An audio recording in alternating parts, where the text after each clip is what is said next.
My daughter forgot to hang up the phone. I heard the words no parent ever wants to hear. It's time to put him in a nursing home. He's a burden. I didn't say anything, but in that moment, something inside me broke.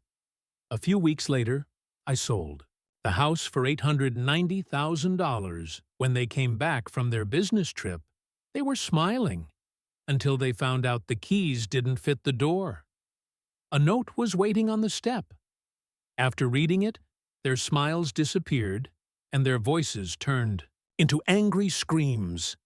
That was the moment I realized they wouldn't let this go. This was just the beginning.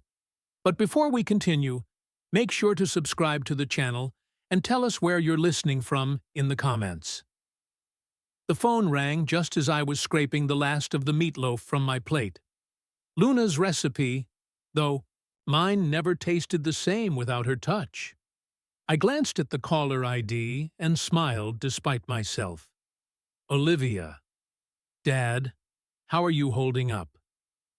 Her voice carried that familiar warmth, the kind that always left me torn between love and loneliness. Sank into Luna's old recliner, its leather worn smooth from years of her evening reading. Oh, you know me, sweetheart. Just finished dinner. About to watch the news. I didn't mention that it was leftovers from 3 days ago, or that I'd been staring at Luna's photo on the mantel for the better part of an hour. Are you eating enough? You know you can order groceries online, right? I showed you the app. I'm eating plenty, I said, though I added softly. Had a little scare yesterday. Forgot to turn off the burner under the coffee pot. Good thing I smelled it before. It got bad. There was a pause. I could picture her frowning, the same little crease between her brows that came from her mother. Dad, maybe we should talk about someone checking in on you more often. Henry thinks I'm fine, Olivia. Really? How's the business trip? Phoenix, right? Yes, she sighed. The conference ends tomorrow. Henry's been handling most of the clients while I sit through endless talks on digital marketing. Honestly, I can't wait to come home. She laughed, but it sounded strained. Listen, Dad, I should go. Henry and I have dinner plans with investors. Of course, sweetheart. I love you. Love you too, Dad. Take care of yourself. The call clicked off. Then came rustling. She must have dropped the phone in her purse, I thought. I reached to hang up until I heard voices. Muffled, but clear enough. Henry, you see how he's slipping? Olivia's voice. Not warm anymore. Hard, almost impatient. He left the stove on. What if he burns the house down? My hand froze. Ice spread through my chest. It's time for a nursing home, Olivia, Henry said, matter of fact. He's becoming a burden. The house is worth nearly $1 million. With Denver's market, maybe even 900,000, Olivia added. Her tone was sharp now, calculating. Exactly, Henry replied. We sell, get him into somewhere decent, but not too expensive. Then finally buy that place in Boulder, the one with the mountain view. And then she laughed.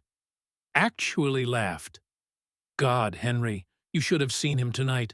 So grateful just to hear from me. He has no idea. The longer we wait, the worse he'll get. We should act while he still trusts us. The phone slipped from my hand, clattering onto the hardwood floor Luna and I had laid together 23 years ago. Every board nailed with thoughts of our future. I sat there, staring at Luna's picture. Her eyes seemed to hold something I couldn't quite name. Warning, disappointment, maybe sorrow from a world beyond this one. The grandfather clock ticked steadily in the hall. Outside, spring crickets began their evening chorus in the garden. Luna had planted, and I still tended. Something cold settled in my chest, replacing the warmth I'd felt moments earlier.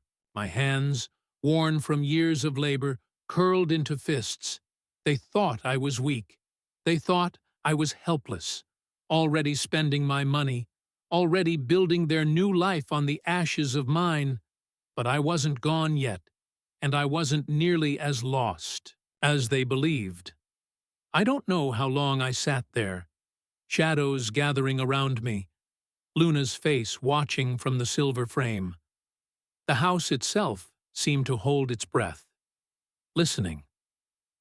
Finally, I stood, my legs unsteady, but my resolve sharp. The lamplight fell across the living room we had built piece by piece, the sofa where Olivia once curled up with her homework, the coffee table I'd crafted by hand. In the kitchen, I opened the drawer of old receipts and papers. My fingers found the folder, almost on their own. Luna had always said, "Keep everything. You never know when you'll need it." Inside were 20 years of records. Tuition receipts from the University of Colorado, $48,000. I remembered the double shifts, the dust in my hair, the plaster in my nails. Luna waiting with coffee, rubbing my shoulders while I paid bills. "Roy, you're working yourself to death," she'd whispered once. "She deserves better than we had," I'd answered. "She's smart enough for anything." Luna had kissed the top of my head. "Just don't give her so much she forgets to be grateful." I should have listened. God, I should have listened.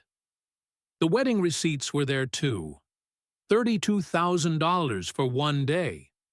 I'd told Olivia we could afford maybe 8, but she cried until I gave in. I worked weekends for half a year, sweating over hardwood floors so she could have her dream wedding. "Daddy, you're the best father in the world," she'd whispered that night, her head against my shoulder. I'll never forget this. But she had forgotten. Just as she'd forgotten who co-signed her first car loan. Just as she'd forgotten who made the calls to get her that job when she couldn't find work. I found the old bank statements from 2 years ago, back when Henry lost his job as a financial advisor, for reasons they never really explained. They moved in with me just until Henry got back on his feet. I never asked for rent. I covered the higher utility bills, bought groceries for 3 adults, instead of living as one lonely widower. Henry would pat my shoulder and say I was the most generous man in Colorado. Olivia would hug me and promise, "Dad, we'll pay you back once we're stable." Well, they'd been more than stable for over a year now. Both had good jobs. Both made more money than I ever did. But they never once mentioned moving out. Never once offered to pay me back. Last month, I even paid for their anniversary dinner, $200 at that fancy steakhouse downtown, because Henry said they deserved to celebrate. I covered the $3,000 transmission repair on Henry's BMW too, draining my entire emergency fund. At their last barbecue, Henry threw his arm around me and told his friends, "Roy's like a father to me. I'm lucky I married into this family." And I believed it. I was proud to be the generous father-in-law, the man who took care of his family no matter the cost. I walked upstairs to the bedroom Luna and I once shared, still untouched after 2 years.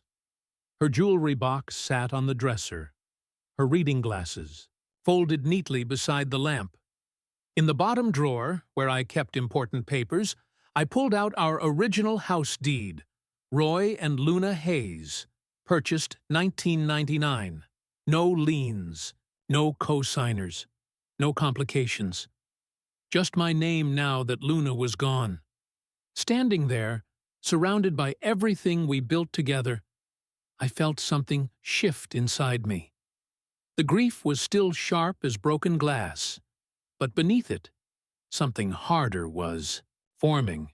They wanted to put me away, sell the house, erase my life's work. They thought I was too old, too confused, too grateful for scraps of attention to fight back. I looked at Luna's photo on the nightstand and remembered her words years ago. Don't give her so much that she forgets to be grateful. Well, Luna, our daughter, had forgotten, but she was about to remember that her father wasn't helpless. I went to my office and opened the drawer where I'd kept a business card for 3 years. Todd Fisher, real estate attorney. Luna had insisted we meet him after her diagnosis, just to put our affairs in order. It was time to see him again. The next morning, I walked through my house like a stranger seeing it for the first time. But instead of home, I saw what Olivia and Henry saw: square footage, market value, liquid assets. In the kitchen, I ran my hand along the granite countertop I'd installed myself, working nights after my day job because we couldn't afford a contractor. Luna had picked out the stone, gray with veins of gold that caught the morning light.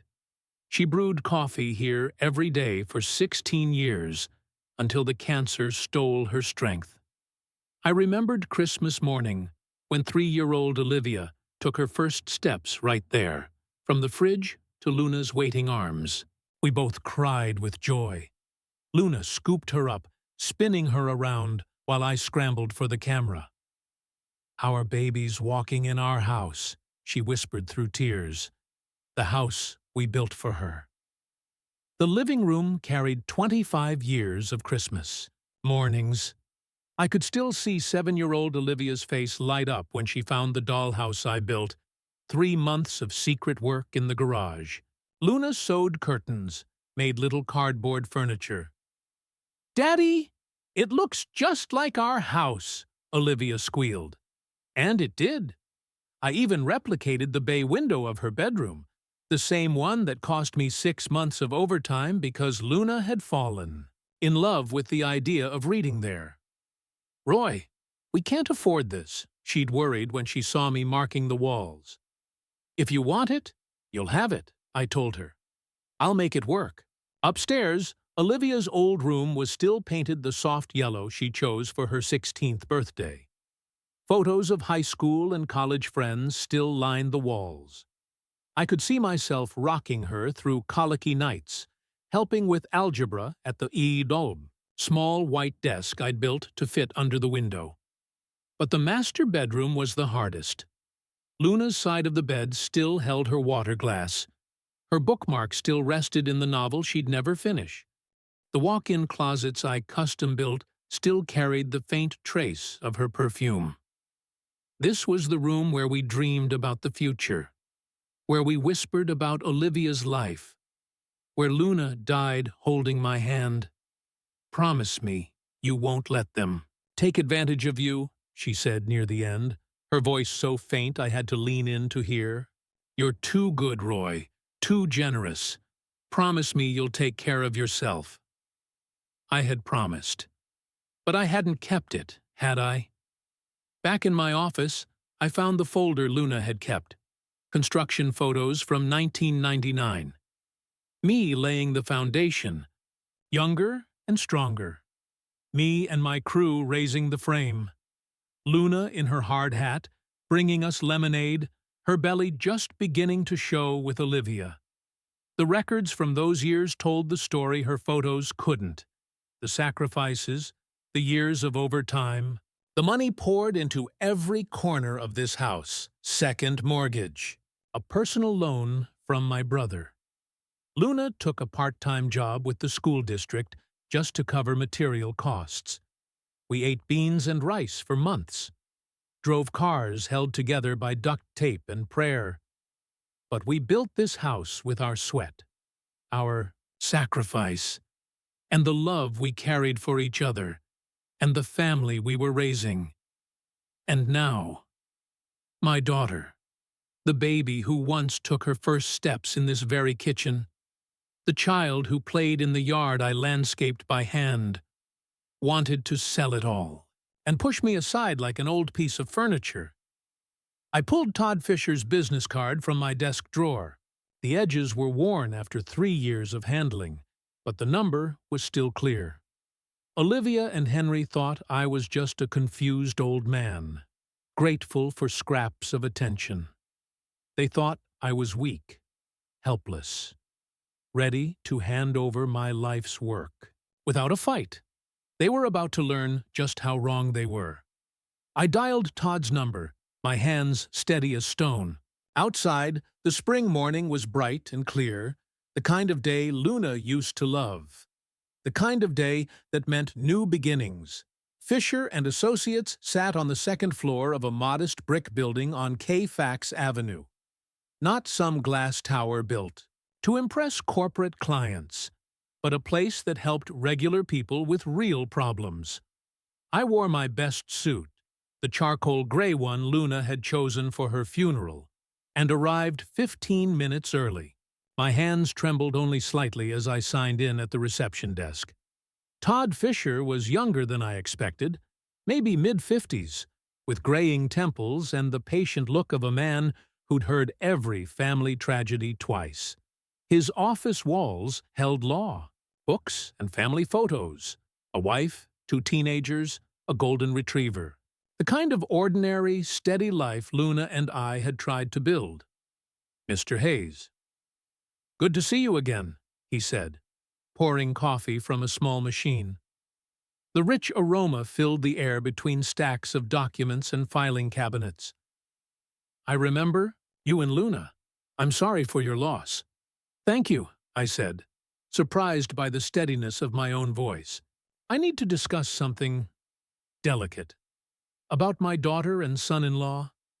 Todd settled behind his desk, pen poised. "I'm listening." I told him everything. The phone call, the overheard conversation, their plans to sell my home and tuck me away in a nursing facility. Todd's expression barely shifted, but I saw him shake his head slightly when I described their eagerness to use my money for their Boulder dream house. "Unfortunately, Mr. Hayes, this situation is more common than you'd imagine," Todd said, leaning back. "Adult children often believe they know what's best for their parents, especially when money and property are involved." "But legally, they can't do anything, right?" I asked. "Let's start with the basics.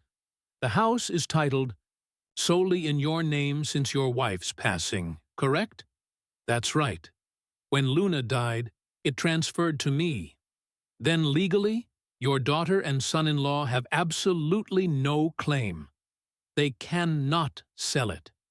They cannot force you into a care facility. They cannot touch your assets without your consent." Todd pulled a legal pad from his drawer and scribbled notes. "The house belongs to you. Period." Relief surged through me, followed quickly by something sharper. "So, if I wanted to sell it myself, you could put it on the market tomorrow. If you wished. It's entirely your choice." Todd studied me. "But may I ask why you're considering it?" I thought of Olivia's laugh when she called me a burden, of Henry's cold calculation reducing 25 years of sacrifice to a transaction. They thought I was helpless, manageable, like property. My hand tightened around the coffee cup. Maybe it's time I showed them just how sharp my mind still is. Todd was quiet, weighing my words. "Denver's housing market is red hot right now, especially in your neighborhood. Homes are selling within days, often above asking price, sometimes in cash. If you wanted to sell before your daughter and son-in-law return, it could happen within a week." He leaned forward. "But, Mr. Hayes, once it's sold, there's no going back. I built that house with my own hands, Mr. Fisher. Every board, every nail, every detail. I know exactly what I'm doing." We spent the next hour on practicalities, market values, cash buyers, legal paperwork. Todd assured me he could have everything ready within 24 hours if I chose to move forward. "The consultation fee is $200, he said as I stood. "If you proceed, it goes toward my legal fees." I paid in cash, clearer than I had felt in years. Walking Back to my truck in the spring sunshine, my phone buzzed in my pocket. Olivia's name flashed on the screen. For the first time since her betrayal, I smiled. The phone rang once, twice, 3 times. I pictured her in some Phoenix hotel lobby, glancing at her watch, wondering why her grateful old father wasn't answering. Let her wonder. Let her and Henry make their plans. They were about to face the shock of their lives. The phone kept ringing as I climbed into my truck, Todd Fisher's card safe in my wallet.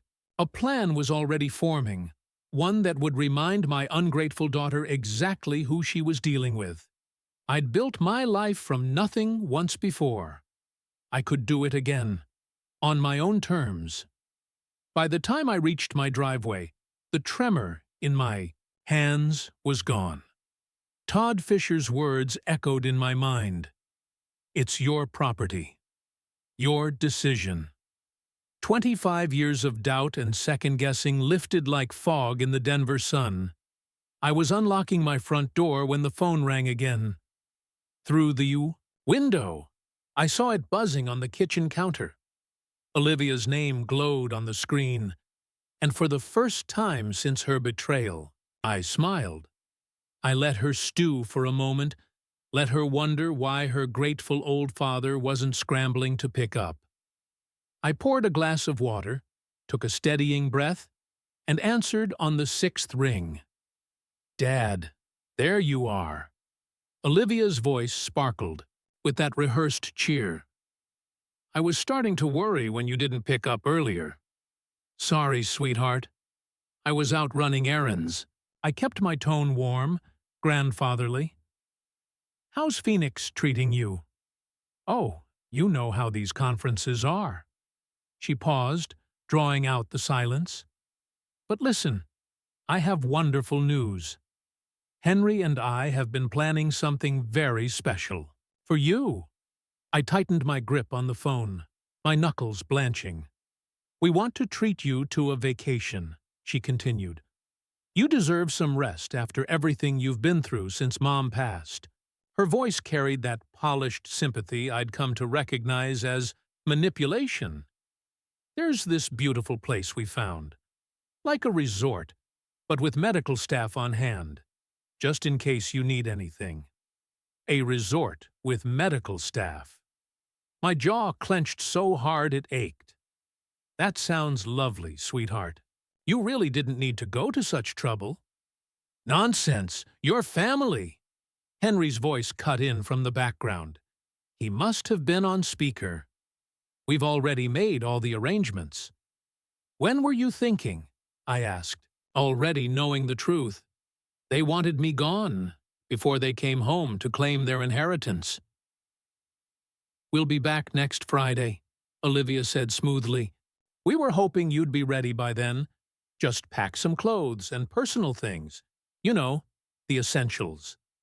The essentials? Not the photo albums Luna had carefully arranged. Not the furniture I'd built with my own hands.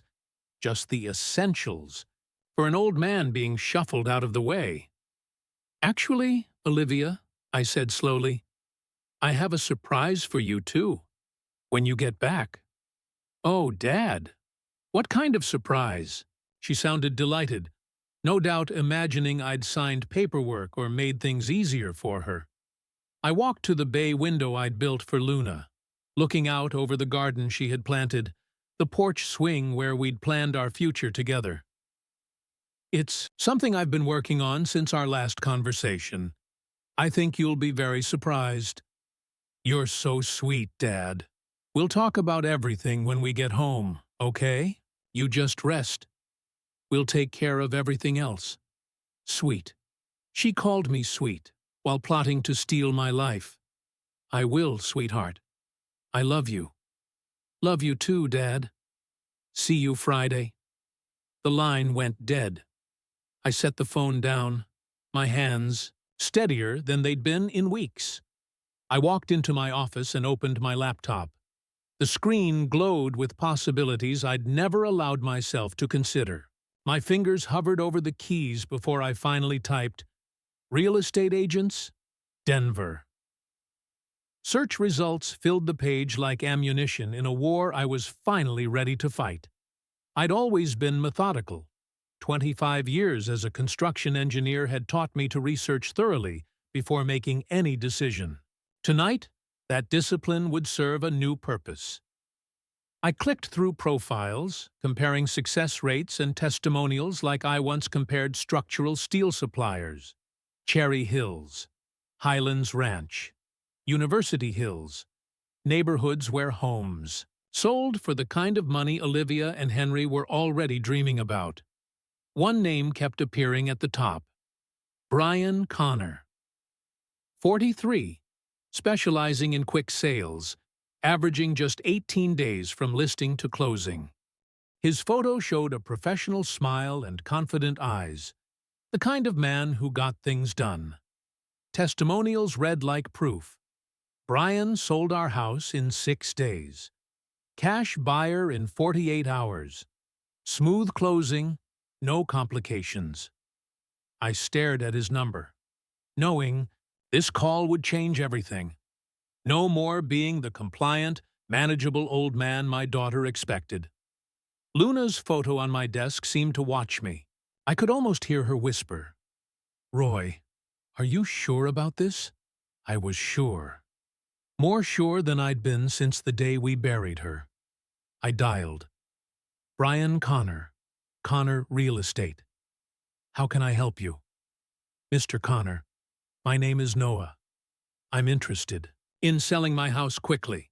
How fast can that actually happen? Well, Mr. Hayes, that depends on a few factors. But with the right property and pricing strategy, I've closed deals in as little as 10 days with cash buyers. What kind of timeline are you looking at? 10 days? My heart pounded. That fast? Absolutely. Denver's market is incredibly hot, especially for well-maintained homes in established neighborhoods. Can you tell me a bit about your property? I looked around my kitchen, seeing it for the first time through a buyer's eyes. 2-story, 3,400 square feet. Built in '99, Cherry Creek area. 3 bedrooms, 2.5 baths. Kept in exclunat condition. I did most of the work myself. His tone sharpened with interest. That sounds like exactly what several of my investors are looking for. Original owner, well-maintained, established neighborhood. Those are premiums, selling points. Would you be open to a property assessment? How soon could you come by? I could be there this afternoon. Say, 3 o'clock? I glanced at the clock. Just past noon. 3 works.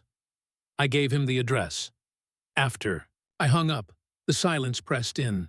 In 3 hours, a stranger would walk through the house Luna and I had built, assigning price tags to our memories.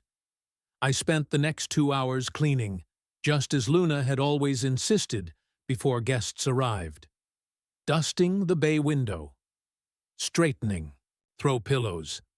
Making sure every surface shone. But this time, the cleaning felt different. I wasn't preparing for guests. I was preparing for judgment.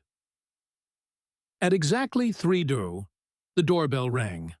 I smoothed my shirt, drew a deep breath, scented faintly with Luna's lavender sachets still tucked in the linen closet, and walked toward the front door.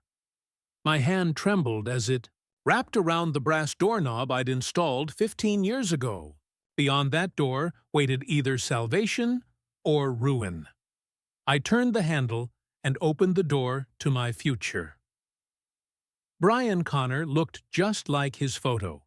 Professional but approachable, early 40s, carrying the calm confidence of someone who'd closed countless deals. He held a leather portfolio and tablet, and the moment he stepped inside, his eyes widened. Wow! He paused in the entryway, his gaze climbing from the crown molding I'd crafted by hand to the hardwood floors Luna and I had chosen together. Mr. Hayes, this is exactly what I was hoping for. I watched him take it all in. The afternoon light streaming through Luna's bay window, the seamless flow from living room to dining room, where I'd torn down a load-bearing wall and replaced it with a beam. His admiration was genuine, not the empty praise of a salesman. "You weren't kidding about maintaining this place," he said, snapping photos on his tablet. "These floors, original. Installed them myself, 2001. Solid oak, 3/4 inch. Luna wanted something that would last." I slipped into the old rhythm of talking about my work, pride creeping in despite everything that had brought us here. In the kitchen, he stopped. At the granite countertops, running his hand along the edge. "Custom installation? Every inch. Luna picked the slab. Said the gold veining reminded her of sunlight." My throat tightened. Took me 3 weekends to get it right. Brian typed notes, tested outlets, opened cabinets, methodical and thorough. "Mr. Hayes, I've been doing this 15 years. Homes this well cared for? Rare. I'm an engineer. Was an engineer. I believe in building things right the first time." "It shows," he said, gesturing to the open living room, the built-ins framing the fireplace, the details Luna had turned into warmth. "That bay window?" he asked. "Built it for my wife. She wanted a reading nook." I pictured her there. Again, mystery novel in hand, glasses perched on her nose, a cup of tea by her side. Brian's excitement was rising now. He pulled up listings. Similar homes in this area have been going for $850 to $920,000. But with the condition and custom work here, I'd price it at $890,000. That'll move fast while getting you top dollar. The number spun in my head, more than Olivia and Henry had coldly estimated in their whispered plotting. 890,000. "Mr. Hayes, you're sitting on a gold mine. Properties like this, immaculate, original owner, custom throughout, don't hit the market often." His voice carried the certainty of a man who knew. "I've got an investment group that's been searching for exactly this type of property. They pay cash. No financing, no repairs. They can close in 10 business days." 10 days? I asked. Olivia and Henry would be back in 8, expecting their obedient father, ready to be shipped off. "What's the catch?" "No catch. Cash means no loan delays, no appraisals, no drawn-out negotiations. Honestly, your house is in better shape than most new construction." I looked around the living room where Olivia had taken her first steps, where Luna and I had hosted Christmas mornings, birthdays, lazy Sundays. When would I need to be out? Standard is 30 days after closing, but they're flexible. I thought of Olivia's sweet voice on the phone, hiding the knives in her words, of Henry's calculating tone, reducing me to a burden, of Luna's warning, "Don't be too trusting." Let's do it. For the first time, Brian's polished mask cracked, revealing genuine excitement. "Exclunat choice, Mr. Hayes. I'll call them right now." I watched him describe my home like he'd stumbled upon buried treasure. Cherry Creek. Immaculate. Custom. Original owner. By the time he hung up, his smile told me everything. They want to move forward immediately. I can have contracts ready by tomorrow morning. The sun was setting through Luna's bay window, golden light spilling across the room where I'd just agreed to sell 25 years of my life. But for the first time since that crushing phone call, I felt something return. Something I thought I'd lost forever. Control. "How does 9 a.m. sound?" he asked. The grandfather clock ticked steadily. Luna's anniversary gift to me. "M. Sounds perfect." When Brian left, I stood in the quiet house that soon wouldn't be mine. The evening light painted everything golden, like a photograph of a life I was preparing to leave behind. Yet it wasn't grief that filled me. It was anticipation. That next morning, Brian arrived with contracts, a notary, and coffee. Efficient, professional, the kind of man I respected. I read every word with the thoroughness of an engineer checking blueprints. Sale price, $890,000. Cash purchase. Closing in 10 business days. 30 days to move out if I needed them.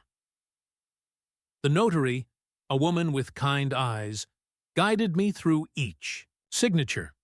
Minimal contingencies. Just the title search and final walkthrough.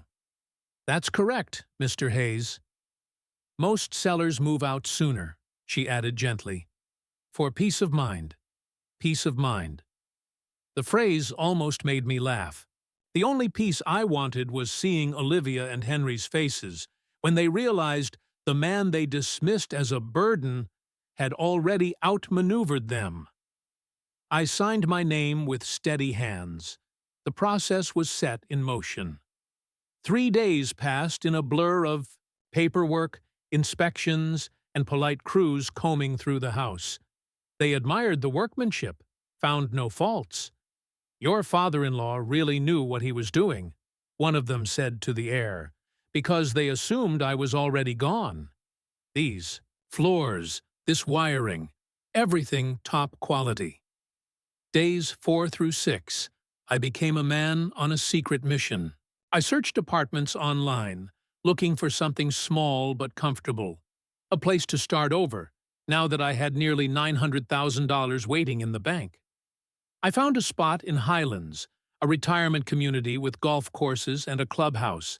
It was the kind of place Luna and I once imagined for our golden years. I also called storage facilities, making lists of what I'd keep and what I'd leave behind for the new owners. Luna's china, her jewelry box, the photo albums, all the pieces of a life we had built together. Days 7 through 9 brought a confidence I hadn't felt in years. Each morning I woke knowing I was one step closer to freedom. One step closer to proving to my daughter that her confused old father was sharper than she'd ever guessed. Mrs. Patterson next door noticed the activity. She asked about all the inspectors and official-looking people. Just some work being done, I told her. I hated the half-truth, but I knew the full story would race through the neighborhood before I was ready. On day 8, Brian called with final confirmation. Everything's on track for tomorrow's closing, Mr. Hayes. The buyers are thrilled. Wire transfer will be done same day. You'll have immediate access.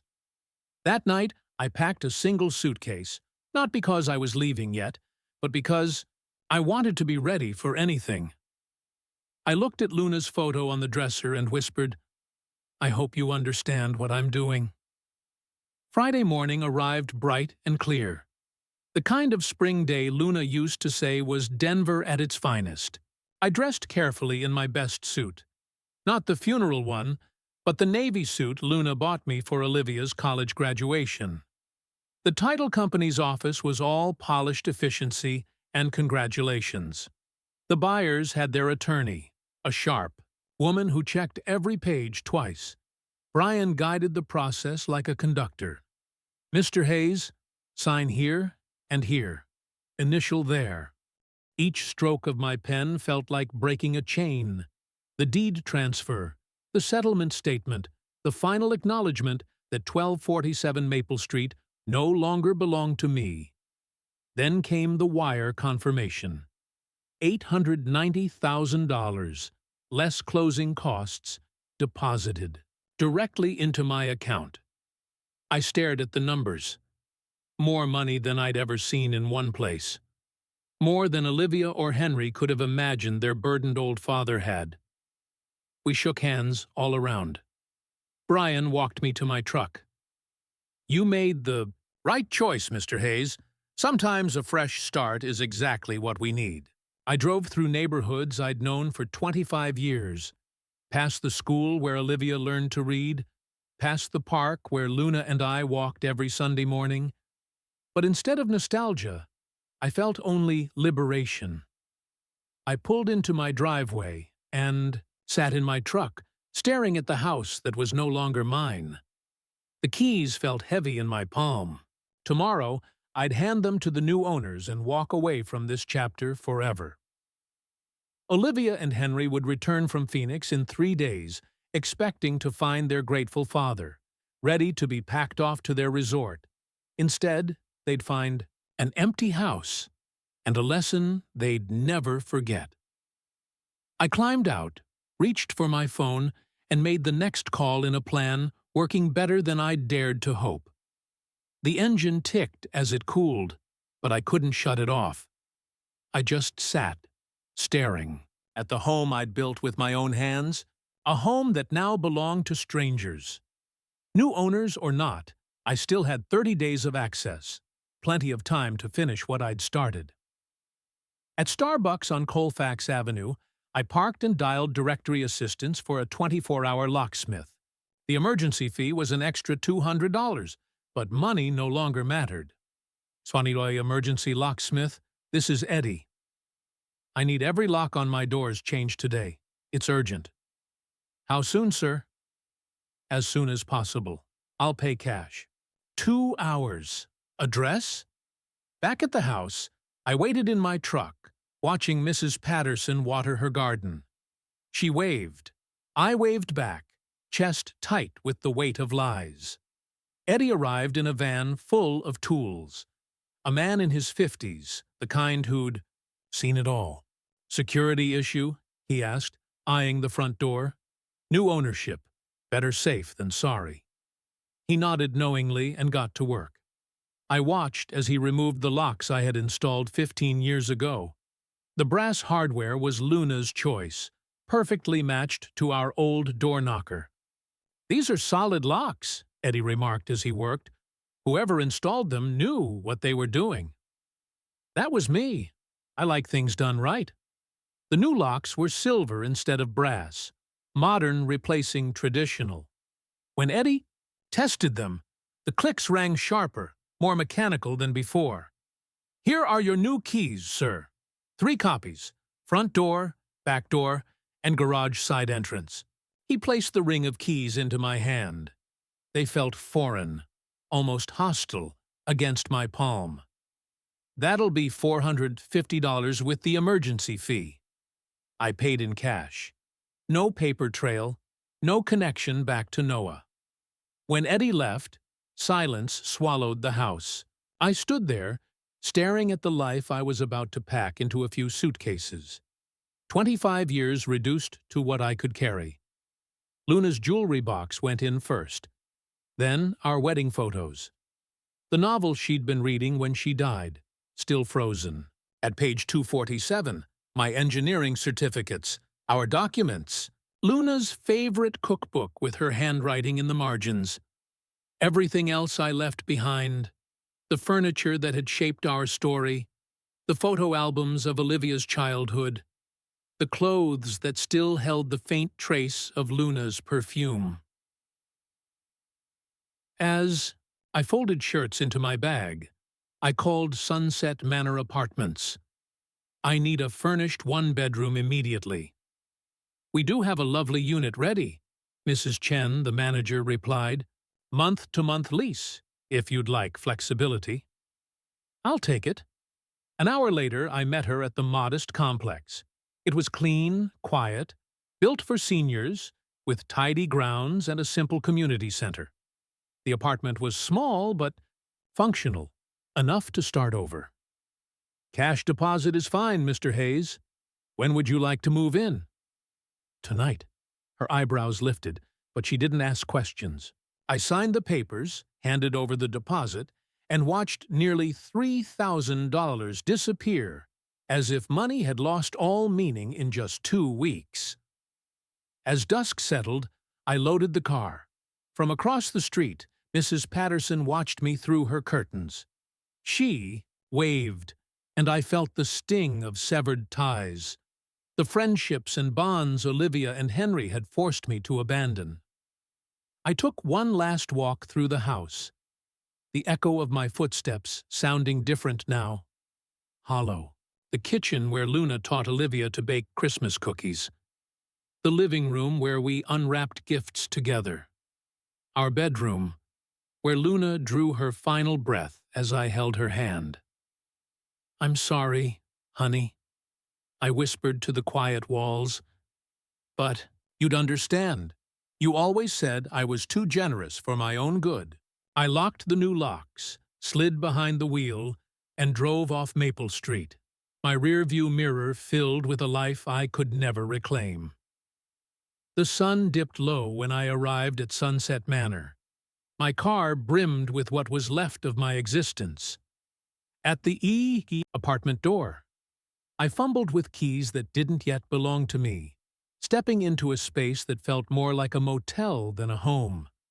Generic furniture, stale carpet cleaner. I set down my suitcase and reached for my phone.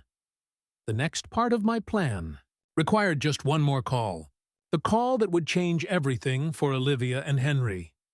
Luna's photo was already placed on the nightstand. She was still here, guiding me as I opened my laptop on the dining table. I began researching banks, safe places for nearly $900,000 that my children would never touch. One stood out: Colorado Community Bank. Smaller, discreet, focused on personal service. Exactly what I needed. Colorado Community Bank, Private Division. This is David Morrison. "Mr. Morrison, my name is Noah. I need to open an account for a substantial deposit, around $890,000. The silence on the other end told me I'd just shifted the course of his day. "We'd be delighted to work with you, Mr. Hayes. When would you like to come in?" "Monday morning, 9 a.m. "Perfect. I'll be ready." The weekend stretched before me, foreign and empty.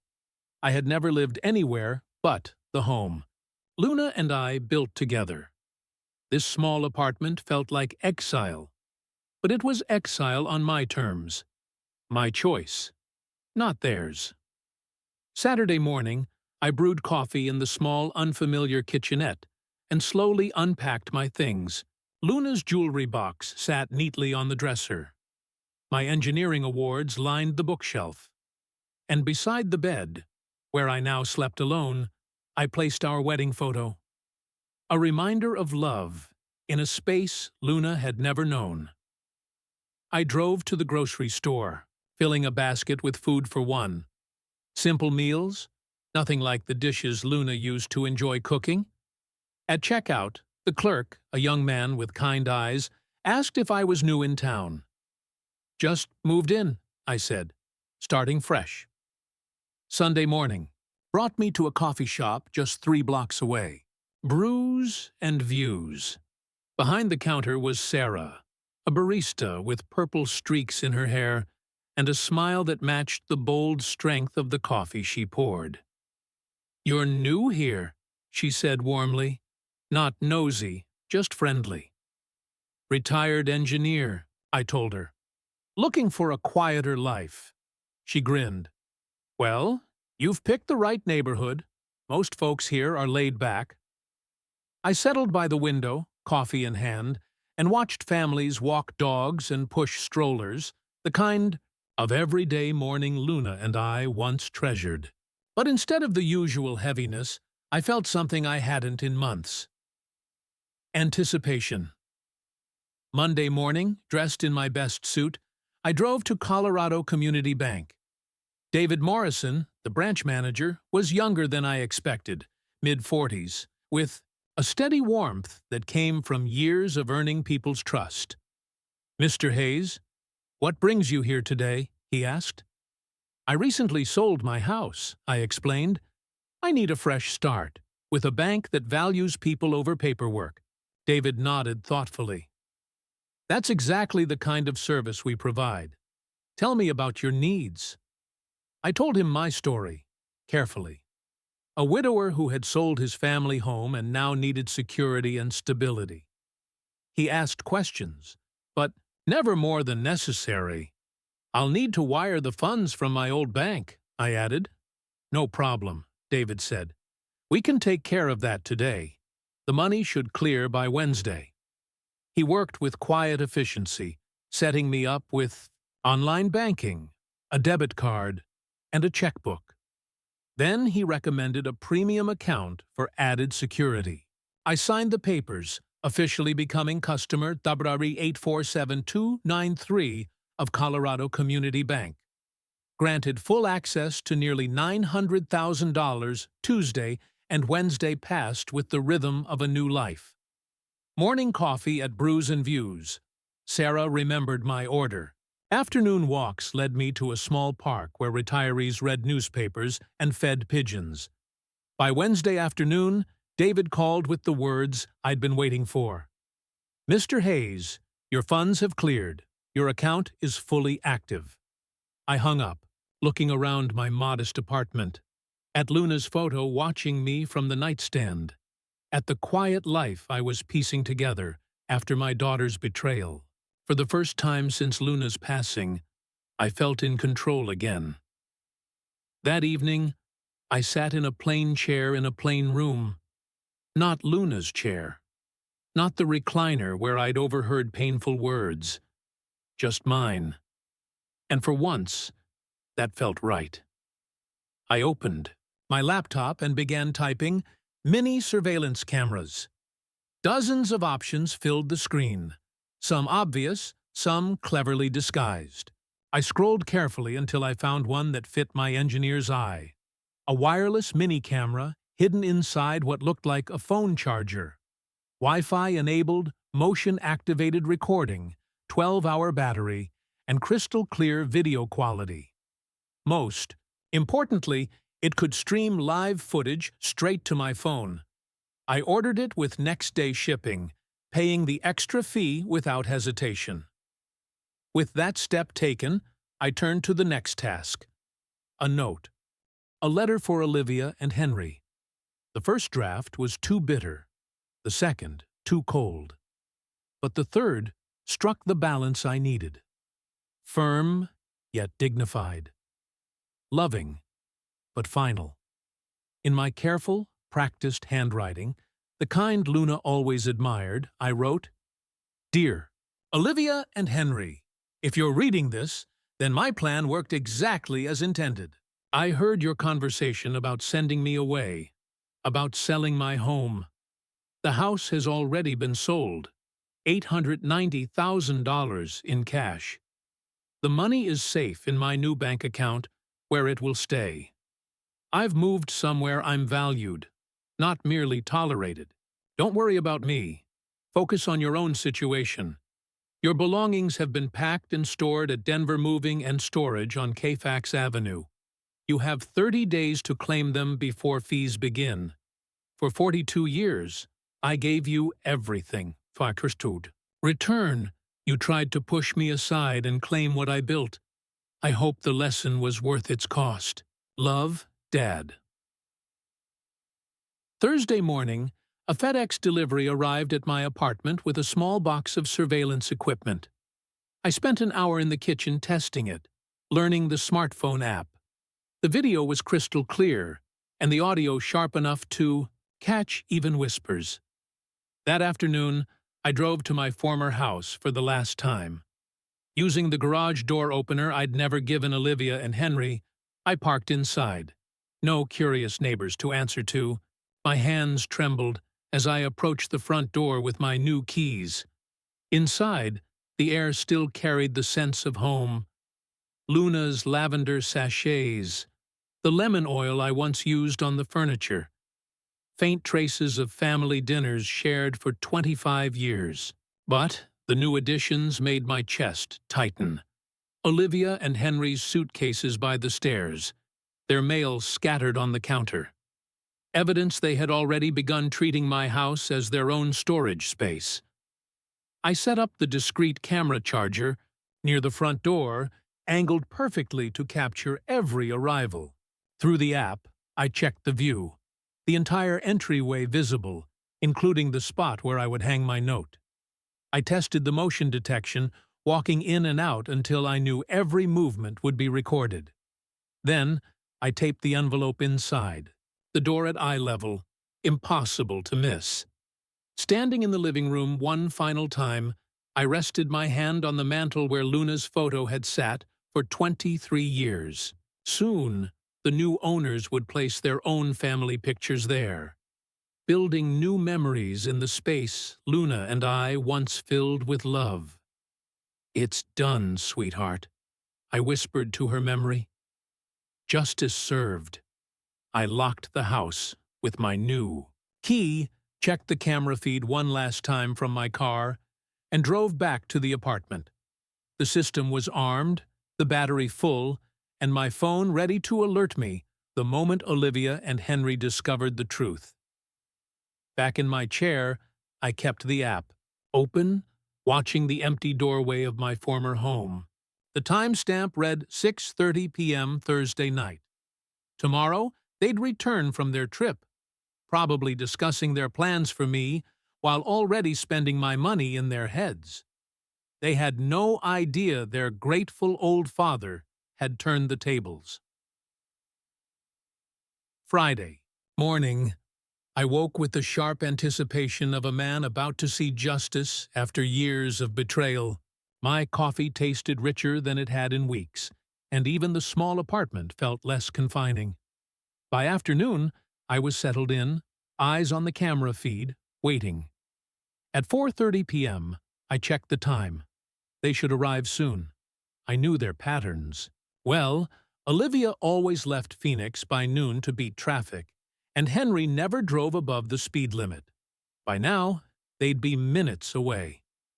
I glanced at Luna's photo on my nightstand. "I hope you understand, honey. They left me no choice." At 5:15 p.m., my phone buzzed with motion detection. On the screen, a black SUV, Henry's, pulled into the driveway. My heart pounded. Olivia stepped out first, stretching after the long drive. Henry followed, hauling their suitcases. They moved with the casual confidence of people returning to what they thought was theirs. I watched as they walked to the front door. Olivia dug through her purse for her keys, while Henry set the luggage down. She slid her key into the lock. "Turbine lock I'd changed just yesterday. It didn't turn." Her brow furrowed. She tried again, twisting it harder. Her voice carried through my phone's speaker, edged with frustration. "That's weird. My key's not working."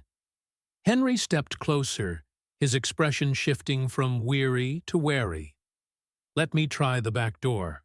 I watched him disappear around the side of the house while Olivia struggled with the front lock. When Henry came back 3 minutes later, his face was pale with alarm. The back doors were locked too, and the garage remote wasn't working. Finally, the edge of panic I'd been waiting for crept into his voice. "Olivia, someone changed. These locks? What? That's impossible. Dad doesn't even know any locksmiths." Henry studied the front door more carefully. His financial advisor instincts were kicking in. He recognized trouble when he saw it. The locks were brand new. This wasn't an accident. Olivia's hands trembled as she pulled out her phone. "I'm calling Dad." She dialed my old landline, the Egypt number I'd disconnected 3 days ago. After several rings, her face fell. No answer. Not even voicemail. "Try his cell phone." "He doesn't have a cell phone, remember? We talked about getting him one for emergencies." Her voice cracked, the first real note of fear breaking through. Henry was now examining the windows. "There. This one's unlocked. I can boost you up." I watched my daughter climb through, the kitchen window I deliberately left unlatched, her business suit catching on the frame.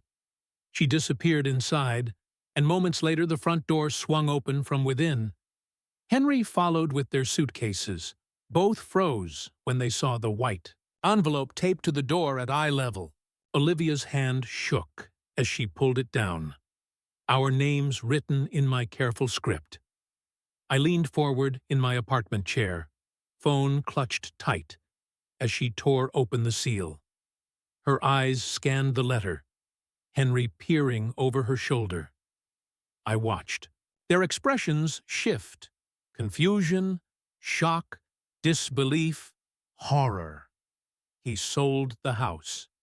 Olivia's voice rose to a near shriek. How could he do this to us? Henry snatched the note, rereading as if the words might change. That manipulative old bastard. He played us the whole time. $890,000.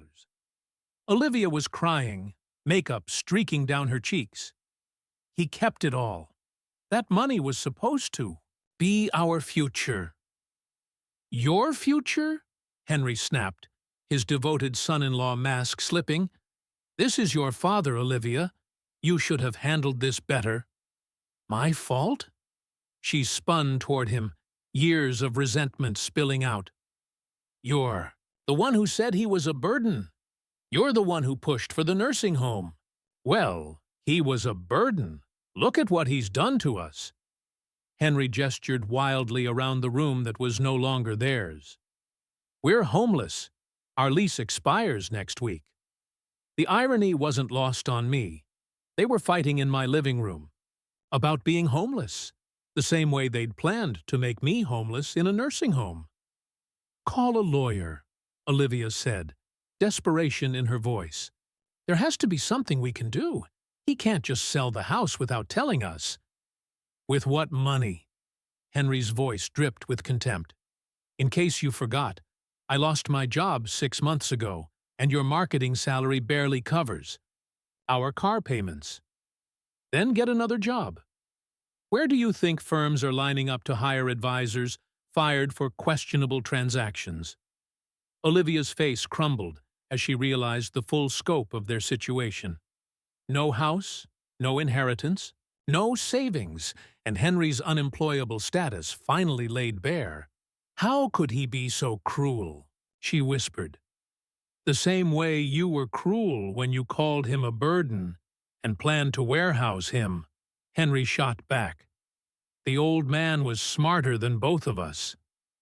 Through my phone screen, I watched them collapse into my old furniture. Furniture that would be gone tomorrow when the new owners took possession. Olivia buried her face in her hands. Henry stared at the note like a man who'd finally realized he'd been outplayed. I turned off the camera feed. I'd seen enough. Walking to my small kitchen, I opened a bottle of Luna's favorite wine, saved from the house. A 2018 Bordeaux meant for a special occasion that never came. I poured a glass and raised it toward her photo. To you, my love. Justice served. The wine tasted like victory. They had learned what happens when you bite the hand that feeds you. My phone buzzed with a text from an unknown number. Probably Olivia, trying a new way to reach me. I deleted it without reading and powered off the phone completely. At my window, I looked out at the Denver skyline, painted gold by the setting sun. Somewhere across the city, my daughter and her husband were facing the consequences of their cruelty. Somewhere in my former house, they were learning that their burden had become their biggest problem. For the first time in 2 years since Luna's death, I felt completely free. No longer anyone's burden, I was my own man again. With my own money, my own choices, and a future stretching ahead like an open road. Noah had left the building, and he was never coming back. If you enjoyed this story, please like this video, subscribe to the channel, and share your thoughts in the comments. To listen to the next story, click on the box on the left. Thank you for watching.